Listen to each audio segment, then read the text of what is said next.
Swendeman, we're back on a Monday with the 2 Minute Drill podcast. We're back on schedule. It's Jim Monaghan along with Chris Swendeman here on a Monday night. The big story is the Yankee Mets series over the weekend. And inside that story is Juan Soto.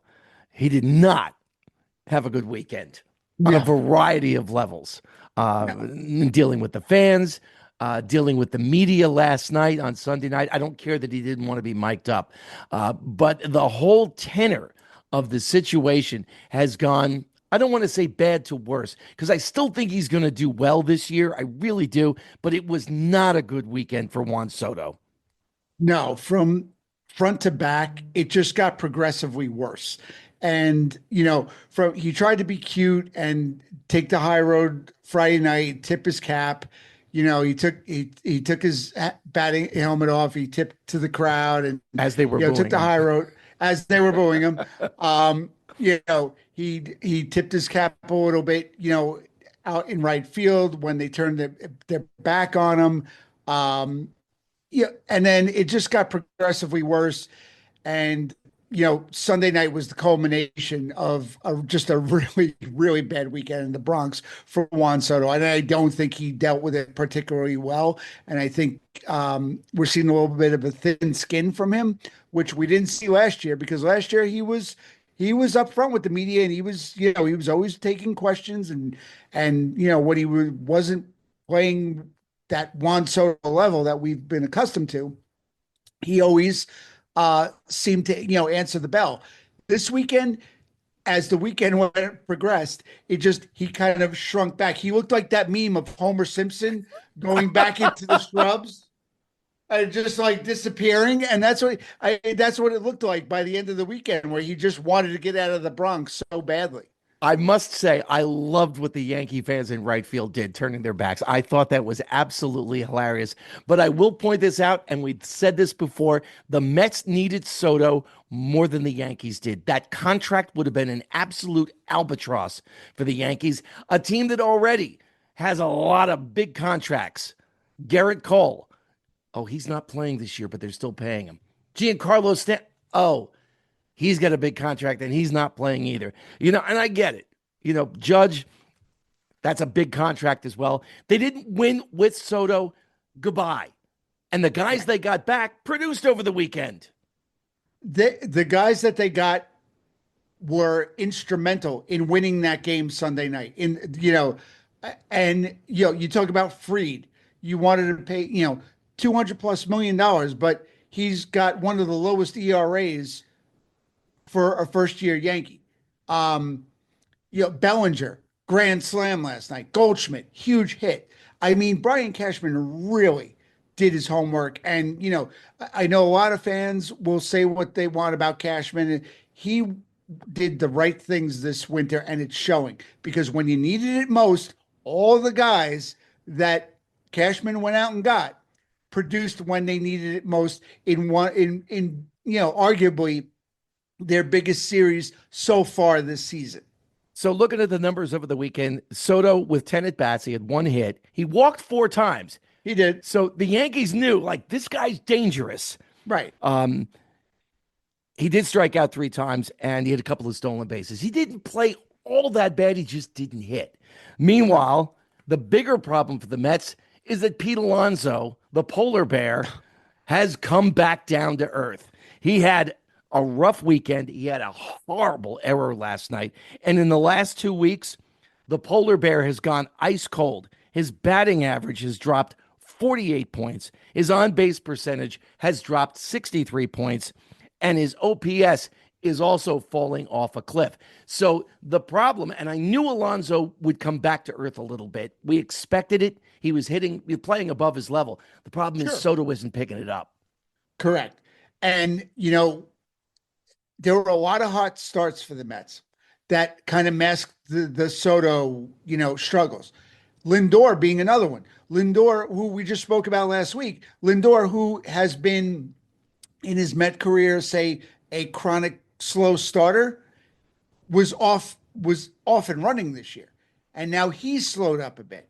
And the guys who normally have the good batting averages, the McNeils, the Nimmos, they're playing okay, but none of them are lighting it up. So if your big three, Soto, Alonso and Lindor are not hitting, that is a huge, huge problem. You and I were texting each other over the weekend. Aaron Judge, in one of the games over the series, had the first 0 for 5 of the season.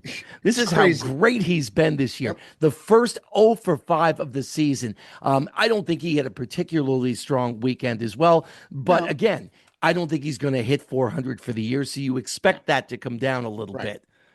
Meanwhile, one of the other things that happened over the weekend was I've finally seen it on social media.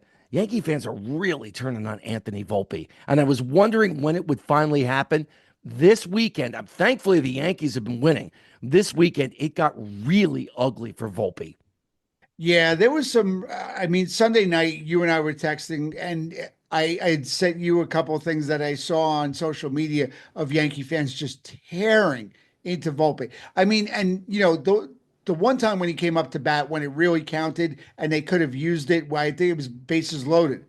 He Twice. had one of the most awful at bats I have seen in a very long time. I mean, we were texting between each pitch at one point, and I was telling you, I was like, "This is just awful. This is horrible to watch." It was hard to watch it last night to see him struggle so bad. I mean, at some point, don't you just as a coach? I'll ask you, at don't you just give him a break and sit him down for a few games, something to let him like just restock, recharge, whatever he's got to do? Because right now he just looks absolutely lost at the plate. He does look lost at the plate. I don't think his defense has suffered, and I think that's why Boone leaves him in there. But the weekend, 12 at bats, 2 hits, 3 strikeouts. The 0 for 5 performance last night. He's getting himself out. Major league Right. pitchers have figured him out. You don't have to throw him fastballs to him. And in fact, you probably don't want to throw fastballs to him because he's a good fastball hitter. But if you throw him off speed stuff, and you saw it last night, that one at bat with the bases loaded was just, it Oh, was atrocious. Like, this it is a was big brutal to leaguer. watch. Yeah, He's that not was making the adjustment. The pitchers have figured it out. no. And how long did it take the pitchers to figure out the torpedo bats? Right? It Yeah, a hot clearly second. wasn't the bat. Yeah. I know he got a No. couple of big hits early in the season. Oh, it's got to be the bat. He figured it out. Yeah. No, he didn't. He's got a No. hole in his swing, and the pitchers have figured it out. And we've mentioned this before. When the Yankees drafted Anthony Volpe, oh, he's the next Jeter. Well, listen, that's a heavy thing to throw at anybody. Yes. But I think what Yankee fans thought they were getting was Bobby Witt Jr. And Right. there's a couple of things going on here. First, we've talked about this. Volpe only had 22 games at AAA. That's it. That's not a lot of time to figure it out. Next season, boom, he's in the major leagues Right. way too early. By contrast, Bobby Witt Jr. had 63 AAA games, which I think would help anybody who's on a fast track to the major leagues, and both of them drafted in the same year, both of them first round draft picks. I mean, you're looking at this going, well, this has got to help him. The other thing with Witt, he's a year older, even though they graduated Right. high school the same year.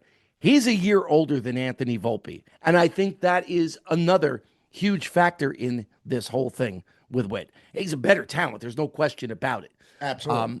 But, the question is, how long do you give Volpe before, as you just said, let's sit him down for a couple of days?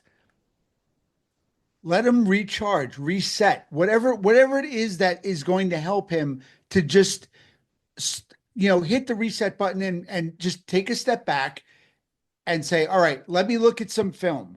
Let me take some time in the batting cage or batting practice, whatever it is.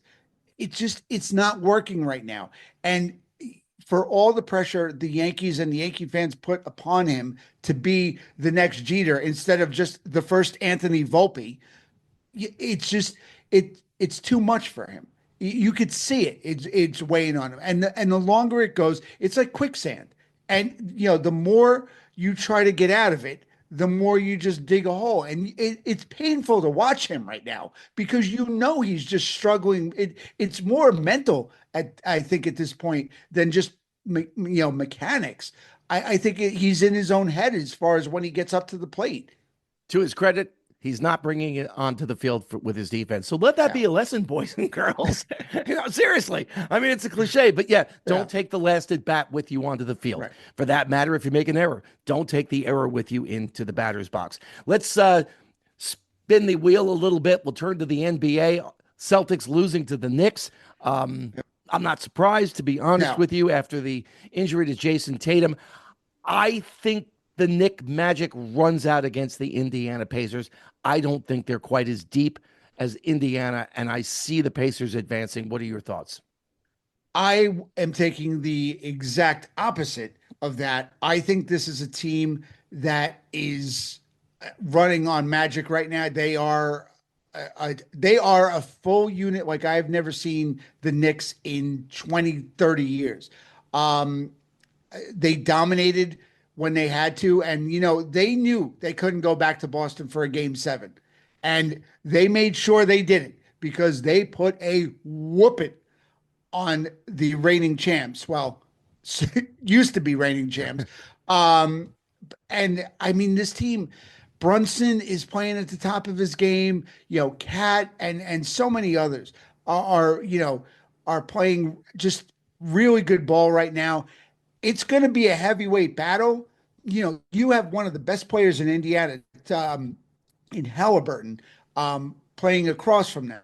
It is going to be a really old school battle between Indiana and the Knicks. But there's something about this team. I really think they can make it to the finals. I really, really do. Well, we'll see what happens. That series starts a little bit later on this week. That's the 2-minute drill for this week. Like, subscribe, download, do all those things, and we will talk to you again next Monday. Thanks, Chris. Absolutely. You got it, Jim. Talk to you next week.